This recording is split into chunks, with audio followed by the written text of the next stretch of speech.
ST bus में मुसाफरी करती महिला ने डिलीवरी थई। वडधरी खाते एसटी बस में जालोदनी महिला ने प्रसूति थता मुसाफरो चौंक्या। कंडक्टर द्वारा सतर्कता राखीने एसटी बस उभी राखवामां आवी। 108 एम्ब्युलन्स बोलावीने माता अने बाळक बंने स्वस्थ होवाथी मुसाफरोमां खुशी जोवा मळी।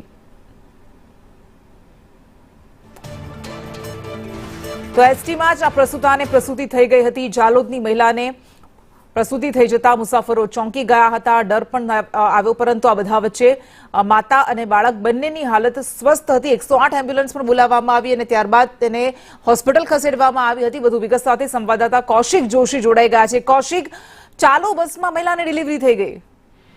जी कृष्णा, ચોક્કસથી મહીસાગર જિલ્લાના વડોદરી ગામની આ ઘટના છે કે જ્યાં વહેલી સવારે બે મહિલાઓ જે જાલોદની છે તે બંને મહિલાઓ જાલોદ જવા માટે જાલોદ અમદાવાદ બસની અંદર બેઠી હતી અને અમદાવાદથી તેઓ જાલોદ જવા માટે નીકળી હતી। ત્યાં અચાનક જ બાલાસિનોર અમદાવાદ હાઈવે પર જ્યારે ગાડી આવી હતી ત્યારે અચાનક જ બે મહિલા પૈકી એક મહિલાને પ્રસૂતિની પીડા ઉપડી હતી, જેને લઈને એસટીના કર્મચારીઓ દ્વારા સતર્કતા વાપરી અને એસટી બસને હાઈવે ઉપરની બાજુમાં આવેલા ગામ પાસે પાર્ક કરવામાં આવી હતી। ત્યાં સુધીમાં જ મહિલાની ડિલિવરી એસટી બસમાં થઈ ગઈ હતી। જોકે એસટીના કર્મચારીઓ દ્વારા લુણાવાડા 108ની મદદ લેવામાં આવી હતી અને 108ના કર્મચારીઓ દ્વારા તાત્કાલિક ઘટના સ્થળે પહોંચી આ મહિલા તેમજ તેના બંને બાળકોને લઈને હાલ સરકારી હોસ્પિટલ પહોંચી છે। જી કૃષ્ણા। જી કૌશિક, આભાર આપનો।